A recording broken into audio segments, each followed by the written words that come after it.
ejercicio de trabajo. Este ejercicio le está facilitando diferentes procesos. Entonces aquí tenemos que tener claro cuando tenemos procesos isotérmicos, isocóricos e isobáricos. Entonces veamos. En el ejercicio les dice que considere un gas. No les están diciendo qué tipo de gas es, pero como nosotros necesitamos la R de un gas, en este caso vamos a decir que estamos trabajando con aire, ¿sí? Le dan condiciones iniciales y le dicen que va a haber, la presión se va a poder duplicar gracias a que se va a dar un proceso isotérmico. Un proceso isotérmico que va del punto 1 al punto 2 significa que las temperaturas son constantes. Por teoría sabemos que un proceso isotérmico cumple con la ecuación de PV igual a la constante o presión por volumen específico igual a la constante. Esta ecuación la utilizamos cuando nos dan la masa en el ejercicio. Cuando no nos den la masa, podemos entonces debemos utilizar la ecuación en función del volumen específico. Luego le dicen que se sigue calentando, se sigue comprimiendo del punto 2 al punto 3, pero ella lo va a hacer a través de un proceso isocórico. Si es isocórico, los volúmenes permanecen constantes. Y el ejercicio le dice que en este momento, cuando llega al punto 3, la presión es la mitad del punto 1. Se sigue comprimiendo a través de un proceso isotérmico para que ella vuelva a llegar al punto de equilibrio. O sea que viene un proceso del punto 3 al punto 1. Digo que es el punto 1 porque me dice que se debe de cumplir un ciclo. Entonces sus condiciones finales tienen que ser las mismas que las condiciones con las que comenzó. Si es un proceso isotérmico, la temperatura permanece constante y nuevamente tenemos las ecuaciones por definición para un proceso isotérmico. Como nos piden trabajo, entonces sabemos que tenemos estas ecuaciones. Este trabajo, el grande, es cuando estamos trabajando con volúmenes totales y tenemos un trabajo específico cuando estamos trabajando con volumen específico. En este caso, entre los datos no aparece nada de masa, significa que vamos a tener que trabajar con volúmenes específicos, con esta ecuación de volumen específico y un trabajo específico.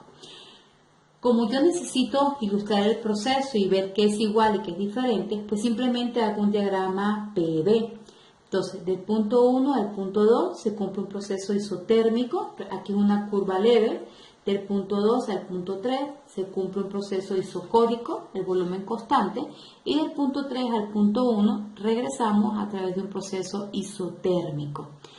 Como es un gas, yo tengo la ecuación de los gases. Esta sería mi ecuación principal. No tengo la masa y yo necesito trabajar con volúmenes específicos. Por lo tanto, yo vengo, despejo el volumen y me está quedando esta ecuación. Entonces, aquí es donde yo le hago comentario de que vamos a trabajar con el aire para que esta R pues la podamos utilizar de las tablas. Me pide el trabajo total, sería entonces que se va a hacer un trabajo de 1 a 2, de 2 a 3 y de 3 a 4. Este trabajo de 2 a 3 ya por teoría sé cuánto vale, porque como es un proceso isocórico, el volumen permanece constante. Si el volumen permanece constante, cuando yo realice o cuando yo desarrolle mi integral, este diferencial de volumen me está diciendo que estos dos límites son iguales, o sea que este trabajo automáticamente vale 0. Entonces, por teoría, para un proceso isocórico o isométrico, el trabajo vale 0.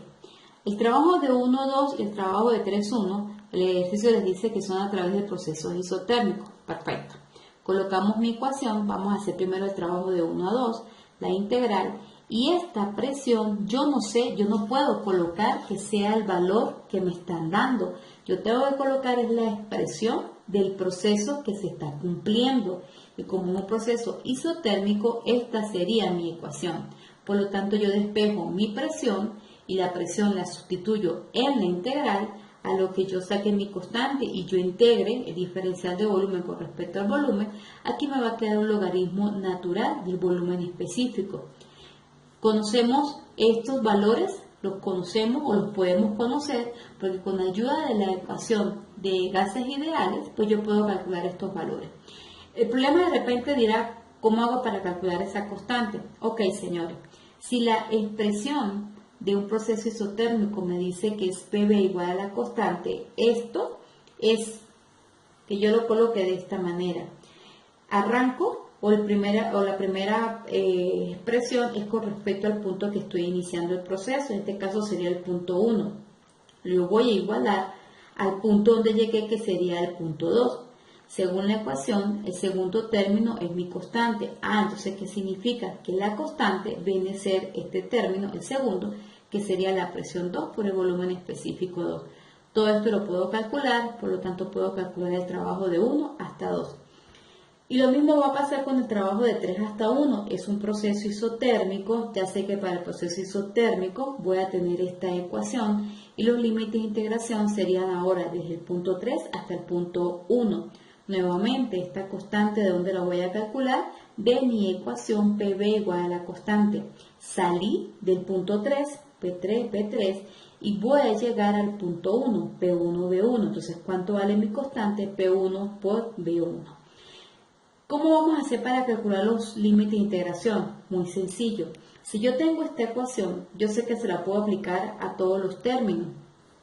Entonces acá, de esta, conozco la presión 1, la R, la temperatura, calculo tranquilamente el volumen específico 1. Y de mi punto 2, me están diciendo que la presión 2 es 2 veces la presión 1. Ya sé por teoría que las temperaturas, la temperatura 1 es igual a la temperatura 2, tengo la R, por lo tanto de aquí yo puedo calcular mi volumen específico 2. Tengo los límites de integración, entonces puedo resolver las dos ecuaciones que me están quedando.